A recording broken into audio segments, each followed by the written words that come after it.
Hey friends, back with another episode of Seeking Our Spirit. Episode today is a new friend of mine, Kelly Melear-Hough. She can be found at kellymelearhough.com. She is a transformational life coach and shamanic practitioner. Had a great conversation with her and excited to bring that to you.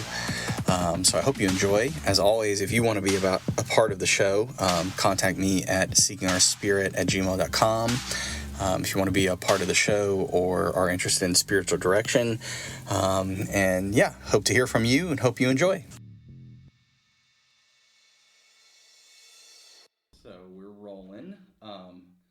Welcome, Kelly. Thank you for agreeing to do this with me. And I guess for the audience, sort of like we were just talking about, quite interesting. I don't know that I've ever said this actually to this audience, and I think I said this to you, but part of my vision for this show was to talk to people about, really people that I would say like spiritual but not religious.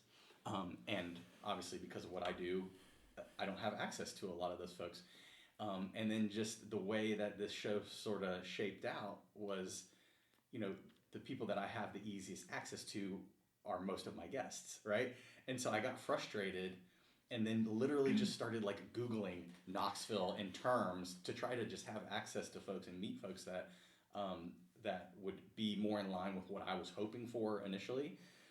And so that's how I found Kelly. And then funnily enough, we already knew each other through Centro Hispano and other volunteer work. And so, yeah, I just think that's kind of neat and funny. So, so good to see you again. And thank you for doing this with me. Do you want to tell folks just who you are briefly, where you come from, what you do, and then we'll jump in.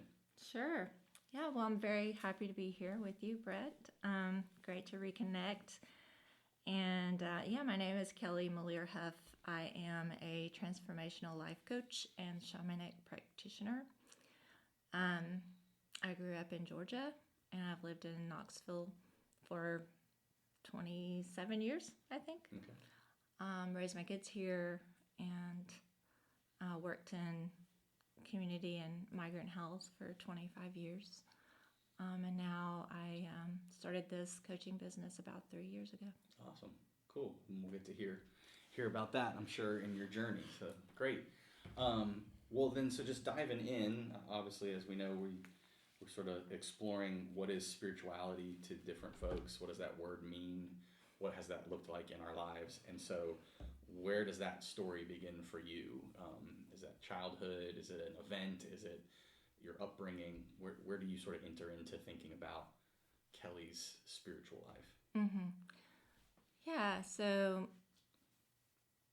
I grew up in just outside of Atlanta.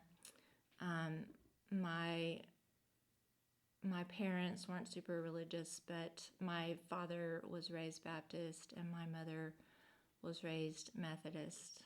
And when I was very young, we attended a church. It was a Christian denomination. Mm-hmm. So that's what it was called? That is the denomination. Oh, okay. Christian. There you go. All right. And it was, I would say, probably similar to Baptist, but a little more liberal. Maybe somewhere between Baptist and Methodist. Mm-hmm. Mm-hmm. We were very active in the church for a number of years when I was very young. So I don't remember the ages, but I think I was around 8 when we stopped going to church. Okay. And what was that time period, as a child going to church? Like, would you have named that as spiritual for you? Were those spiritual experiences, or was it just sort of doing what family does and going to church and religious? No, I would say it was definitely spiritual. Okay. I loved it. I loved everything about it. Just like the worship aspects and stuff? All of it. Uh-huh. I loved the community aspects. I loved, seeing my friends there. Mm-hmm. I loved learning about God. Mm-hmm. I was very interested in spiritual things from a young age. Okay. And I tried really hard to be a good person, even as a very young person. Okay. Mm-hmm. When you say you were curious about spiritual things, what Well, I think, when I was really young, it was about understanding Christianity, and it was about doing the things that I was told a good Christian person does, right? So like behavioral stuff. Yeah, but also like prayer. Uh-huh. I remember praying a lot. I remember reading the Bible. So yeah, it was spiritual too. It was all of it. Okay, good. Yeah. So, and then at 8 years old or so, family stops going to church. The family stopped, and I'm still not quite sure what happened there. But for whatever reasons, my family decided to stop going to church. I mean, and we were in church like Sunday morning, Sunday night, Wednesday evening, church camp in the summer, so the whole shebang, so it's sort of odd that it would just... And to me, it was sort of devastating. Yeah. Like, I didn't understand. I didn't understand why we stopped. And I told my parents I wanted to keep going. And so they would take me and drop me off. And I would go to church by myself. And I did that for a while. And then I started to kind of feel like a spiritual orphan. Like, why am I doing this without my family? Like, before there was such a sense of community and family and like belonging. But then when I was just there by myself, it didn't feel like that anymore. And so I eventually stopped going. Okay. How long do you think that would have been? A few years or not? No. I would say probably months. Okay. I don't really remember. Okay. That's interesting. Yeah, I mean, it's a theme that comes up a lot in these episodes, but how vital and important the interpersonal and communal sides of spirituality are, right? And I've said many times, and sorry to repeat myself to the audience, but like I took that very much for granted growing up in the church, just because that's all I knew ever, So I never realized until really recently of like, oh wow, that's actually super important and powerful. So anyway. Yeah. Well, good. So then what happens?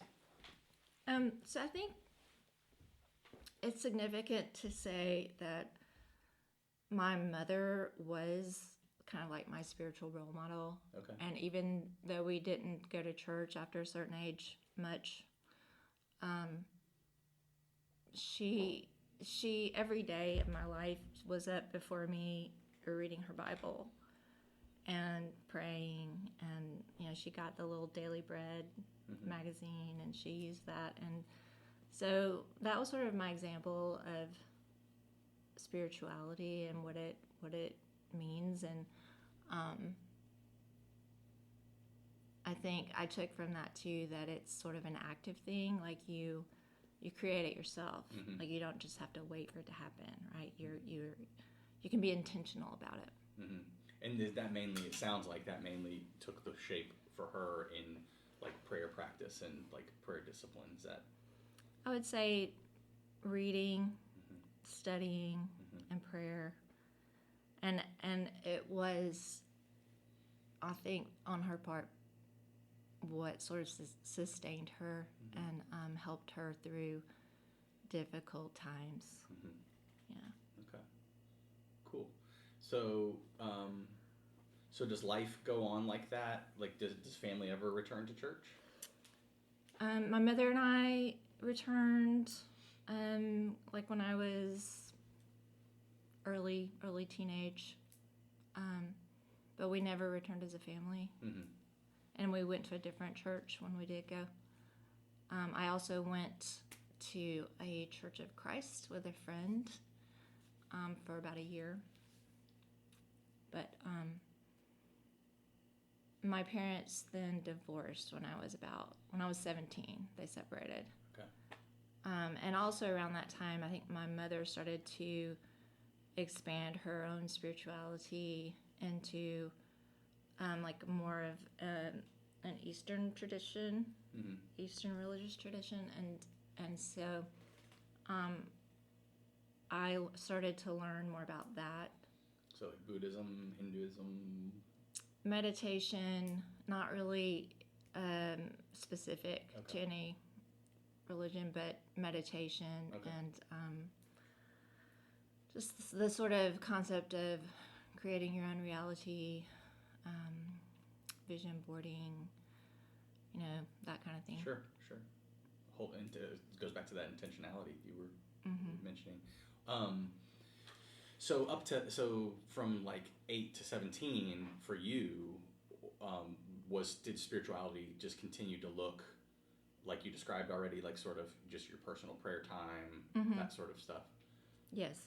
Anything you would name in that time period of anything that stands out to you?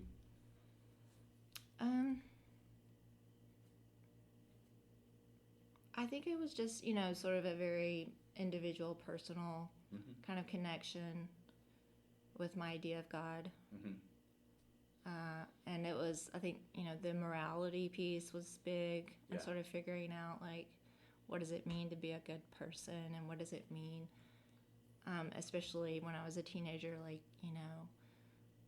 well, Christian religion says this about women and what the ways that we're supposed to act, and here's this other side of me that's burgeoning, and how do those two things play together?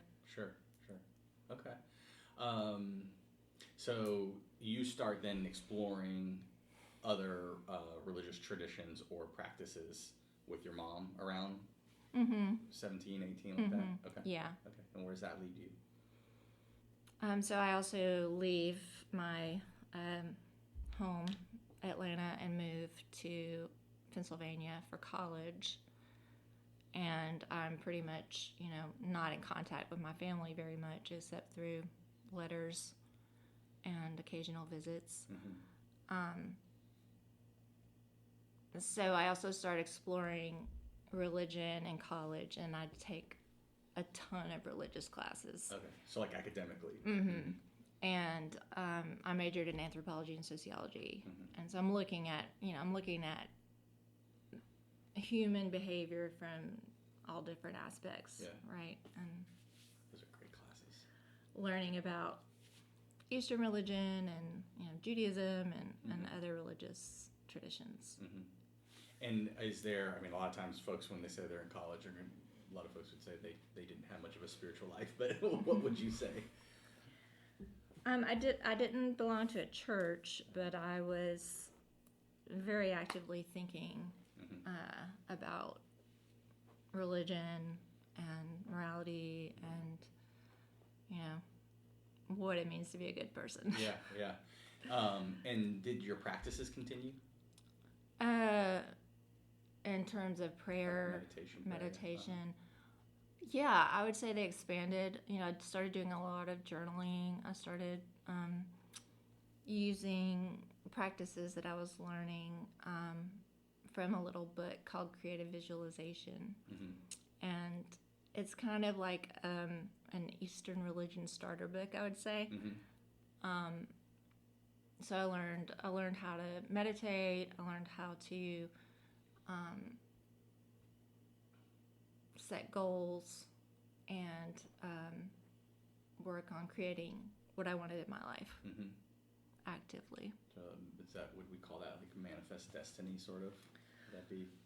Yeah, I would say manifestation.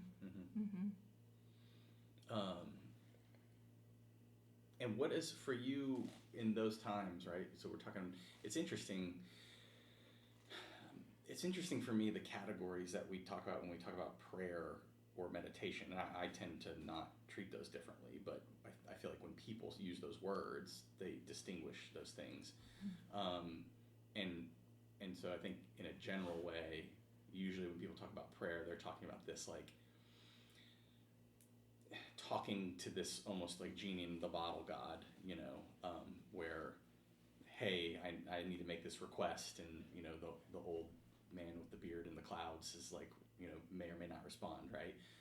And then I think when people start to think about meditation, that sort of puts things in a different category for them. So what does, I don't know, does that click at all what I described there? Like, did you have to sort of go on a journey of a paradigm shift, I guess, around God? Yes.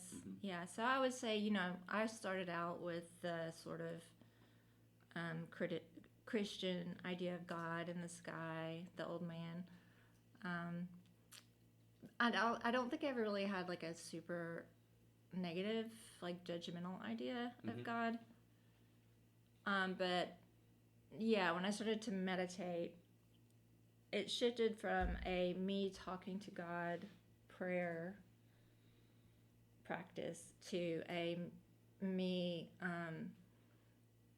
trying to have more of a two-way conversation with spirit, where I'm not just praying, but I'm also listening and trying to receive guidance.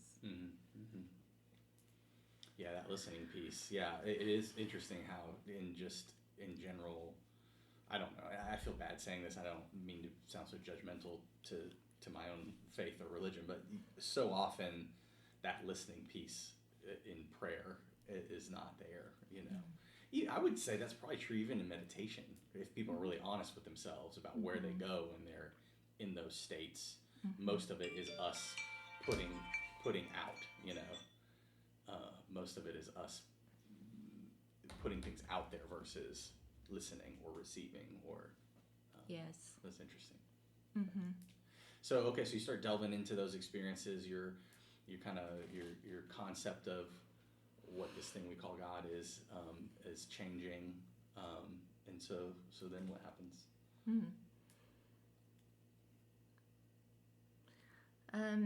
Yeah, so I go through college. I leave college. I spend a few years travel to Mexico, live in Mexico. Also, I left out a piece in high school. So in high school, I also read the Carlos Castaneda books about his experiences with Don Juan, a Yaqui shaman. And I think those had a profound effect on me, like both influencing my interest in anthropology, but also my spiritual interest in shamanism. And so part of the reason I go to Mexico after college is to try and create this scenario like Carlos Castaneda had of finding a shaman to work with and learn from. And so I try to do that. And it's a lot harder than than you would think. I did have some very interesting and amazing experiences with some traditional healers in Mexico. Learned about some of the spiritual properties of plants and the limpias that they do, spiritual cleansing. But I didn't ever have that like one-on-one like mentorship experience that I wanted. Okay. Well, that's fascinating. Do you just go and like how does one even, this is probably before, right, Facebook and stuff, oh, right? Yeah. So you can't just like look someone up. This is the early 90s. Yeah, so how do you even start about that? I just like go to Mexico. Where in Mexico I show up and I signed up for language school in Mexico. And I've already studied Spanish, right, for my entire college program. I went to Spain and lived for a semester in college too. So my Spanish is getting there, right? It's not bad. But I go to Mexico and go to a language school specifically. Okay. So I have a place to arrive. Where were you? In Cuernavaca. Okay. So I have a place to arrive, I have a school, and then as I'm in the school, I'm also like kind of searching for a spiritual teacher, asking right? Around. A shaman. And I did find this group called Instituto de Medicina Tradicional Tlahuili. So, traditional medicine institute. Right. And what's Trahili? Is that Tlahuili is a Mexican word, and I don't know what it means. It's not in Spanish, right? It's like indigenous language. An indigenous word, And so it's like a support group, sort of a nonprofit support group that supports indigenous traditions, medicine and shamanism and those things. Okay, so that's the connection. Got involved with them, and that's how I started to meet some of the local. And were folks people. like, sort of like, I guess I'm just wondering why that relationship that you were seeking didn't happen. Do you think were folks sort of guarded with an outsider coming and looking into these things, or? Possibly. I mean, I was involved. Like I went on some plant collection trips with them, and I went on a 3-day retreat where there were different indigenous healers there, and I got to work with one of them. Mm-hmm. There could have been some of that though, like guarded. I do remember like one of the first conversations I had with the director of the institute. I told him I had studied anthropology, and he says, well, we don't like anthropologists. Mm. And I was like, oh, why not? And he was like, well, I don't even remember what he said, but it was kind of like a shock. Yeah, I wonder what. When he said that. Huh. Like, I guess they didn't like the aspect of being studied. Yeah, maybe? Could be. Yeah. I don't know. Yeah. That's I'm fascinated. I mean, I've had for whatever reason, deep fascination with with Native American spirituality, most of my life, but actually have never been, even though I was a world religion major, like that, I never had the time to actually delve much into that particular sort of vein of spirituality, I guess, and so but it fascinates me. So like. And this might take us off on a rabbit trail, so sorry, but like what you learned from those folks, I mean, how do they even describe what they do? Because there's, it's not some institutionalized thing in terms of religion, right? It's just it's just knowledge, I would say, probably from their perspective of how the world works, right? Mm-hmm. That's been passed down, mm-hmm. right? I mean, or what else? Yeah, well, my sense was that, what the little that I did learn from the traditional healers was knowledge that had been passed down to them from, family members. So it was word of mouth knowledge passed down through the generations about healing. And at that point, I was learning mostly about physical healing. Right. So plants. Using plants, herbs, herbal medicine to heal physical ailments. Mm-hmm, mm-hmm. Okay. Yeah. Wow, fascinating. So, okay, anything else you want to name from that experience there? From being down there, anything you took from them, or?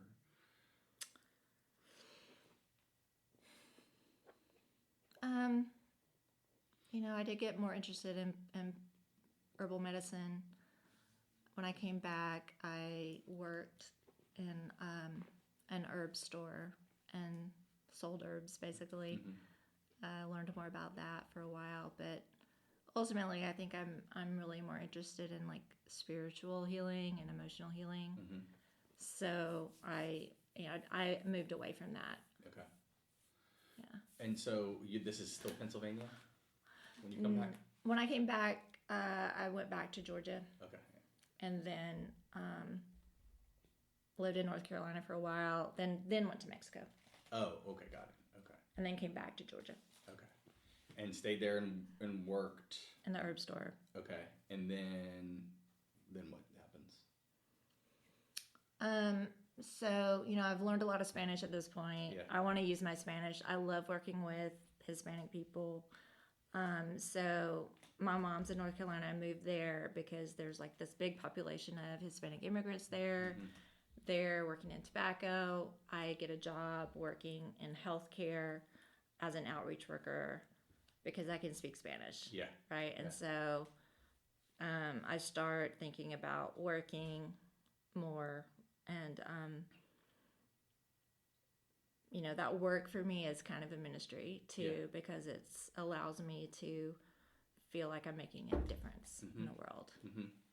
And you did that, you said, for I worked in career, migrant health for 25 years. Yeah, and that was North Carolina and then here.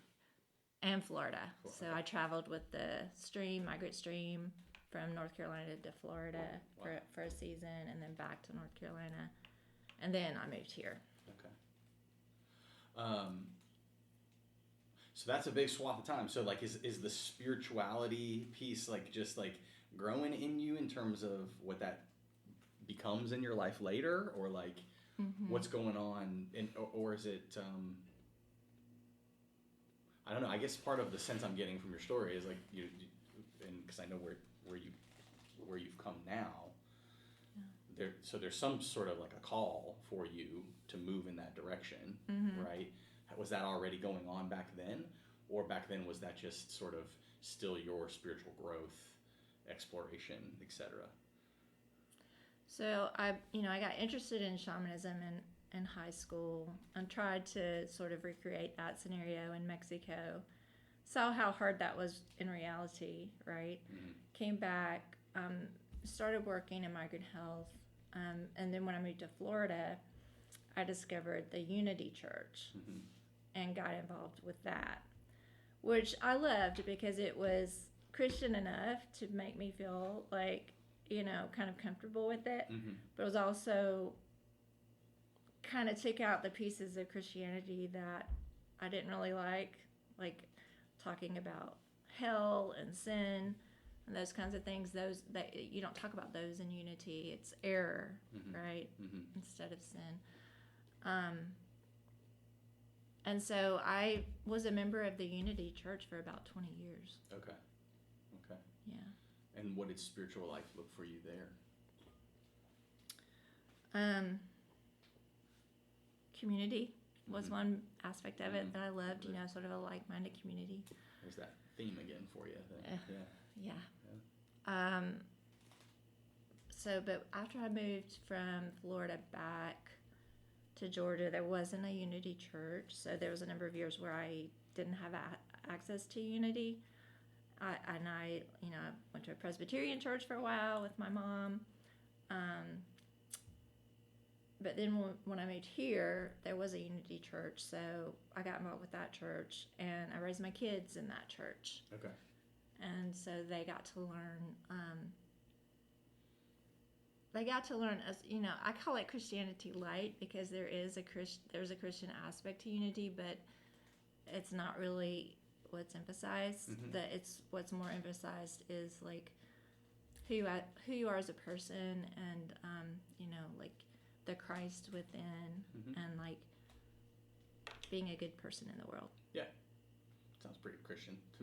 It is pretty Christian, but it's, maybe not stereotypical, huh? Yeah. So a couple things I'm curious about as I'm listening to you, like so we've said community a couple of times. So is that a way that in your experience of what we call God or spirit, would you say that community is a way that you are fed, spoken to? I use the word language a lot. Like, is the language that God uses to speak to you through other people, through community?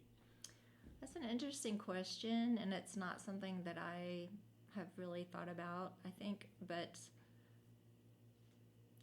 when I think of spirituality, I think of it more as my own individual relationship with spirit. But I do think that there's an aspect of community that sort of supports that relationship, and it's just fun, and just like, I don't know, it's just I don't know, I can't find the right words, but no, it's okay. So when you were interested, as you named, like in high school with shamanism, has that changed over the years, your idea of what that word even means? I would say like so. Okay. Yeah. What was that for you then, and what is it now? For me, then, in high school, it was something that I was fascinated with by reading about it.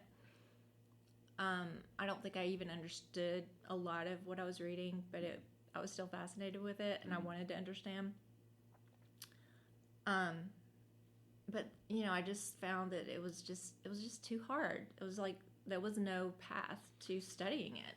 Right. It's not like you can just get a book on it or whatever. That's No, not at the time. At the time, in the early 90s or late 80s, there was very little information out there on shamanism except for these, like, Carlos Castaneda books, right?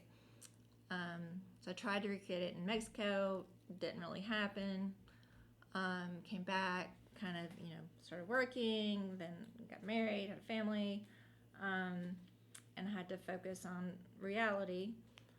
But I think, there was always this, I've always had an interest in alternative spirituality. And I would say, like, a direct connection with the divine has always been very interesting to me. And something I've pursued. And so I've pursued different ways, different avenues of experiencing that through different types of meditation, courses, books, you name it, on intuition development and angelic mediumship. I took a class in angelic mediumship here in Knoxville that I would say was foundational for me in learning how to communicate directly with the divine. Sort of like it taught me a methodology to pierce the veil. Okay. And so is that what, when you say shamanism, is that just communicating with the divine then? Well, when I say shamanism, so shamanism, I started studying shamanism formally after this angelic mediumship class with the Foundation for Shamanic Studies. And shamanism is one of the oldest spiritual paths in the world, probably the oldest spiritual path in the world, developed out of animistic cultures. There's an emphasis on connection with nature. It's part of it is the idea that everything is alive, not just humans and animals and plants, but also trees and rocks and rivers and the ocean, everything. And everything is not only alive, but is divine. Yeah. Would that go too far? It's almost some like pantheistic almost. Pantheistic, yes. And so in the shamanic tradition, the shaman is and was in indigenous societies, the priest and the psychologist and the healer, the doctor, all of these things. And it was a very important role in society because the shaman was the one who had that direct connection with the divine and could go on a journey and connect with the divine and get information to help their community. Yeah, and so now, in this day and age, in this culture, that's not, we don't need shamanism in the same way that those societies did, but it's still a very profound spiritual tool and methodology for connecting with the divine. I always am so fascinated by how, like, and you can do this with, like, different religions, you can do this with different denominations even within the same religion, but how much, so much of the stuff that divides folks around beliefs is just like semantics. Because like what you just described is, you substitute the word God for spirit and prayer for connecting to divine. It's the same. Anyone in Christianity would say that they are connected to God through prayer. So how is that any different, right? It's just always interested me. But yet someone who is of that mindset could talk to someone, like you, who is speaking about these things and take offense or judge when we're really talking about the same thing in a sense. Yeah, I agree. There are many similarities. And I think if you look at many religious traditions, if you look at the mystical part of those traditions, there are many similarities, right? Yep. And if you look at the dogma, there's a lot more difference. Right, exactly. That's a great way to distinguish between them, right? Which is even more fascinating because, just staying in conversation with Jesus, right? It's not like Jesus put forth any dogma, right? It was all experiential, and it was all about how to live, how to be, how to love, right? yeah, and later we institutionalize it. But anyway. Yeah. So okay, so you're growing in different practices, and you still have a sort of an itch, I guess, in terms of Mm-hmm. shamanic practice. Mm-hmm. What else would you name or walk us through in that story? I would just say, in 2016, my husband went through cancer. Okay, he had cancer and he went through a year-long worth of treatment. And it was, as you can imagine, very, very difficult for all of us. And that's also the year that I took this angelic mediumship class. I think I was really searching for a way, some sort of spiritual connection to find solace, right, and comfort.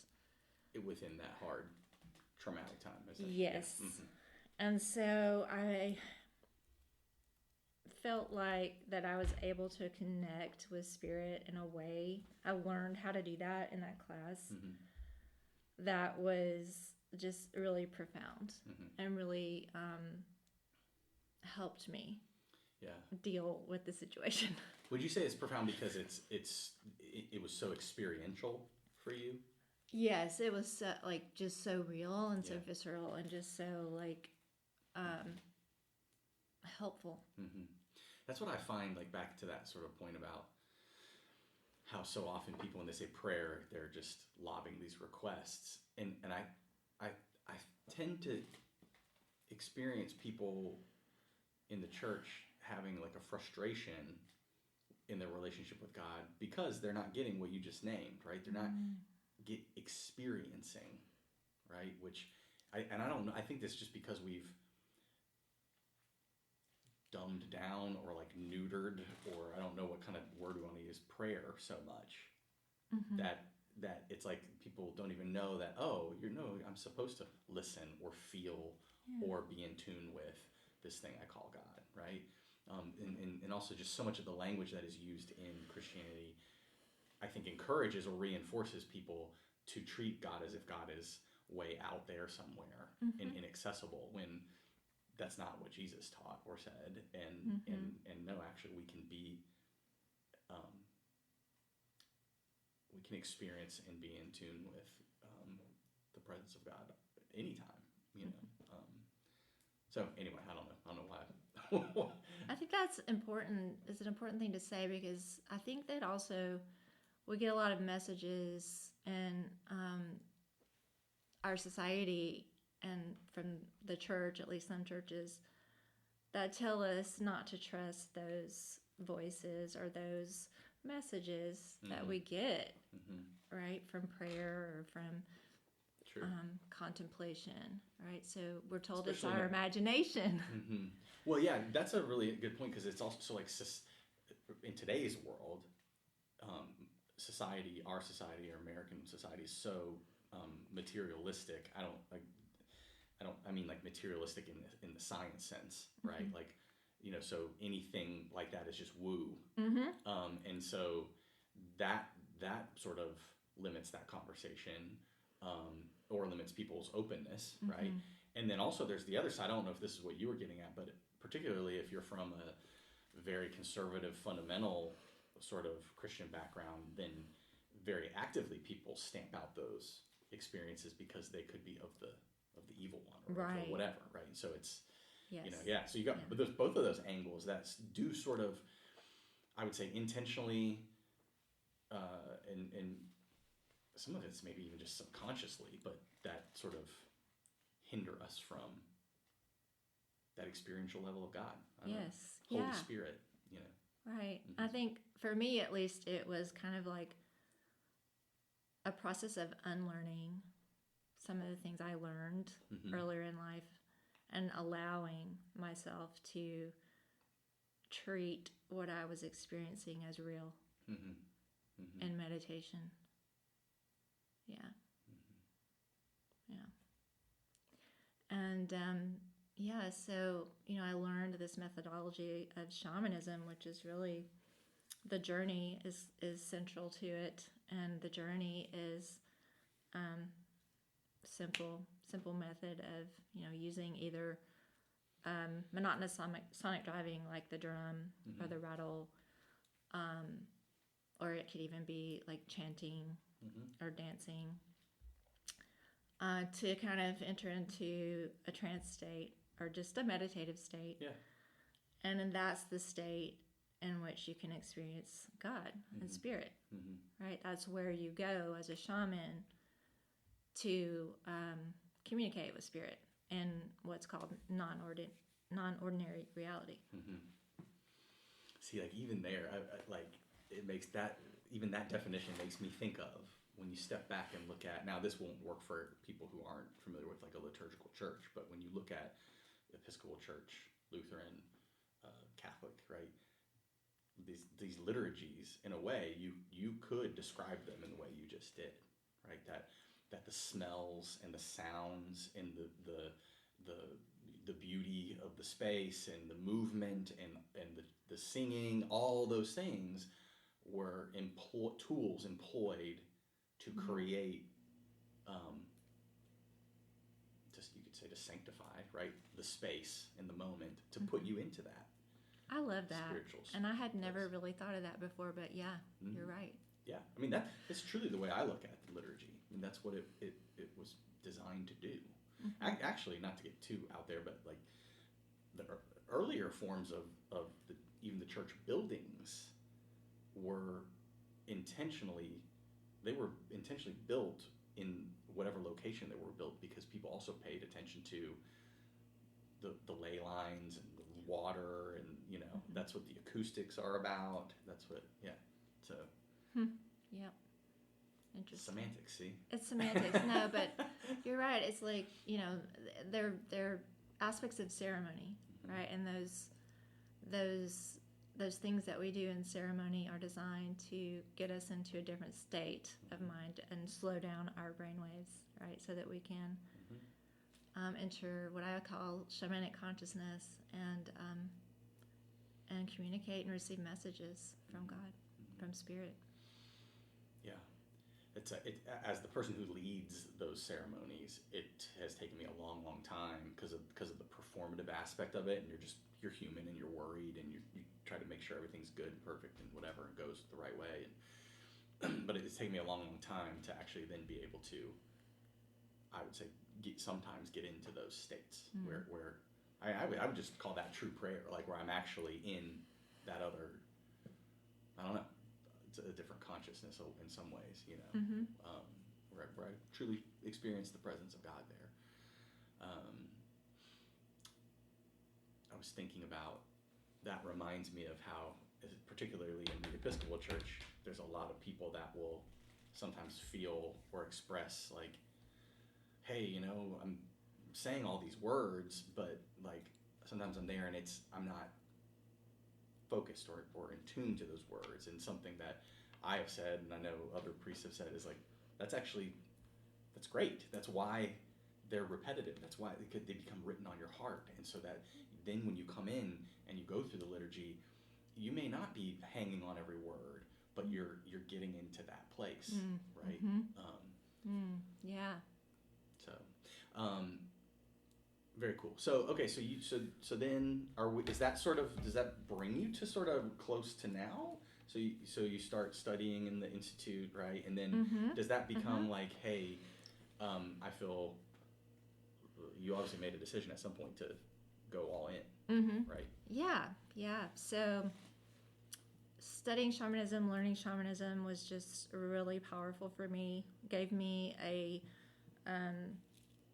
repeatable, easy way to communicate with the divine, to go, a place to go when I needed guidance for myself. At the same time, there's other things going on in my life. I've been in this job for 22 years, and I'm not enamored with it anymore, even though, the work is wonderful and fulfilling. I have become separated from the clientele. I'm now an administrator, and dealing with a lot of internal politics and so forth. Yeah. It's become very unpleasant. Mm-hmm. And I'm looking for different ways to work that are more fulfilling, that get me back to that one-on-one connection with people. And so I decided to leave my job and start my coaching practice, right? And so in the meantime, I've done like several coach trainings. One of them is a certification as a life, spiritual, and energetic coach.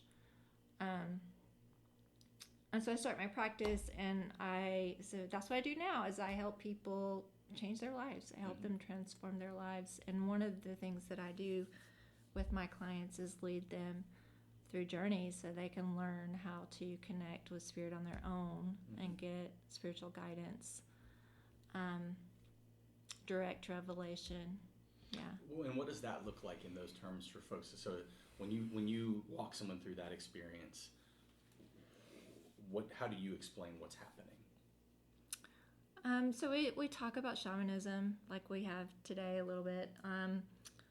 I tell them what's going to happen, like what the methodology is, and tell them that, we're going to visit non-ordinary reality. We're going to the place where compassionate spirit helpers and teachers reside, and you'll have an opportunity to meet with a guide. So kind of set the expectation that it will happen, right? And most people do experience that, like they have a connection with either a guide in human form in the upper world or a guide in animal form in the lower world.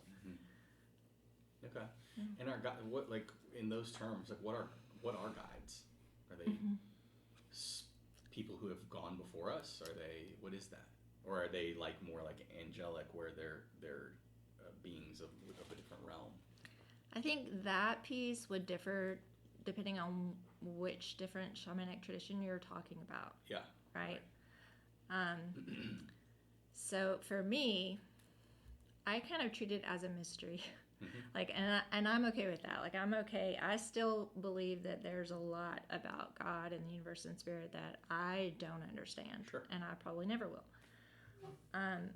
For me, it is the upper world is a realm where spirits who want to help humanity reside, and they can appear in any form. I think that they often appear in forms that we're familiar with because it's easier for us to accept them. So, for example, a Christian person brought up in Christianity might see Jesus, Mother Mary, an angel.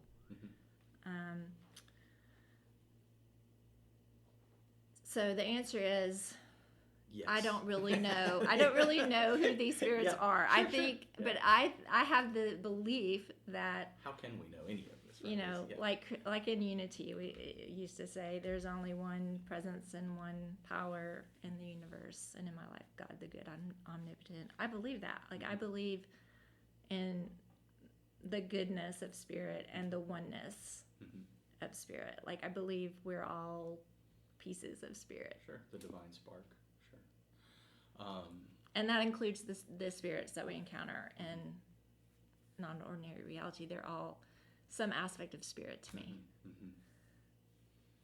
Yeah, I'm not going to go down that one trail, but I always, this is the classic problem of evil, in theology of like, if God, the source of all things, is truly that, then if there is any bad or evil or whatever beings present, then how does that all, right? It's that dualistic sort of thinking and non-dualistic, but we don't have to go down there. So what I'm being mindful of your time. I guess, so in anything else that would be important for us to know or hear that you would like to share about your practice and what you do? And by the way, we should say where people can find you. And then also, one of the main questions I always have for people is, what has been the most intense, powerful, meaningful, spiritual experience of your life? So people can find me. I'm on the web, kellymelear-hough.com. Maybe you can put that in the show notes. Yep. Yep. I'm also on most social media platforms: Facebook, Instagram, LinkedIn.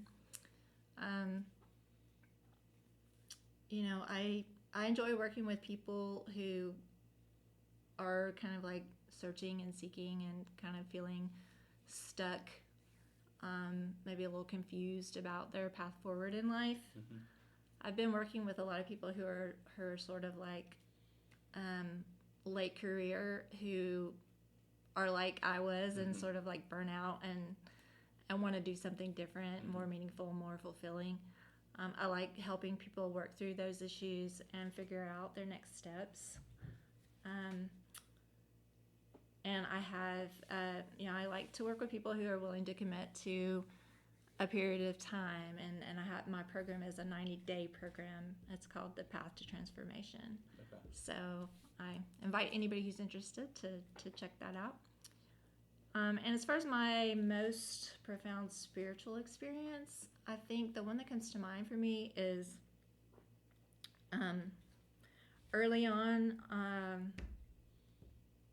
when I started learning shamanism, I made sort of a pilgrimage to Sedona, Arizona, which, do you know much about Sedona? It's pretty... Sure. A lot of people go there for spiritual experiences. And I was meditating there on this like round rock, and I had a very real vision of a spirit guide in the form of a Native American woman who offered me a piece of turquoise. And my understanding was that if I took it, that was me accepting the shamanic path. Oh, wow. And I did. Yeah. I took it. And so I have continued to work with her as one of my spirit guides and teachers. Interesting. Yeah. Yeah. Were you, I wonder about your feelings in that moment. Like just now, I got goosebumps when I thought about it again. It was just like... Was it at all scary? No. It wasn't scary. It was like this is what I've been wanting all my life. You know? Have you ever... Thank you for sharing that. Have you ever, like, you know, speaking of the whole, like you were saying, everything's good, everything's of God. Like, have you ever experienced anything that didn't feel good when you were in the spirit world? Yeah. I only ask because I messed with a lot of different forms of meditation and things when I was young, and I still, you know, use certain practices in my prayers life, but like, and so I've had some weird experiences that I never, obviously you can't know what to do with them, but you know. I would say in the upper world and the lower world, no. When you go in the middle world, it's a little bit of a different story, because you're dealing with you know, spirits that have died and are kind of stuck in the middle world, who haven't passed over yet. And there's also I started learning about Celtic shamanism recently, and in the Celtic spiritual tradition, they have the other world, which is where the gods and goddesses and spirits live, the fairies, the Sidhe, all of them. And so I've had a few journeys to the Celtic otherworld that have felt a little bit tricky. And what I've been told, I have a shamanic teacher who's a Celtic shaman, and she says that you have to be careful with the Sidhe because they are tricksters. And you never bargain with them. But it has a different feel to it for me, like the whole Celtic otherworld, than the upper world and the lower world. Interesting. It reminds me, I don't know if this is sort of related and unrelated, but like similar things. But I grew up knowing a lot of the Native American lore around the Appalachians, just growing up backpacking and doing different things and whatever. You just get exposed to things like that. And when I met Carla, my wife, and spent time in Bolivia, one of her brothers lives mainly in like what we would call the jungle. I mean, it's, you know, a tiny town in the middle of it's really hard to get there. So we're sitting around a fire one night and we were telling essentially mountain ghost stories, but about like the fairies, the people that the fires, all the things. And we're talking, and all of a sudden, before I know it, we're like finishing each other's sentences and stories. They're the same lore, the same stories had somehow been able, which I would say maybe lends itself to it being real, but because how else do you explain across distance, culture, language, religion, right? I mean, all the things that these stories would be the same, having been passed down through generations. Yeah. Interesting, yeah. Yeah. Sorry, the fairy thing made me think of it. Because the main one that we connect on were these, like, the legend of these lights that come to people out when you're in the middle of the woods at night, and you're not you're not supposed to follow them. They say if you follow them, then you don't come back. Yeah. Okay, is that a Native American story? Yeah. Oh, interesting. I've not heard that one. Yep. Yep. Interesting stuff. So anyway, don't mean to go down. We don't need to tell ghost stories. I'll have to do a Halloween episode or something. But. Absolutely, you do. Yeah. So anything else you want to name or say or share from your life, from your spiritual journey? No, I would just say that, it's a continuous journey. It doesn't end.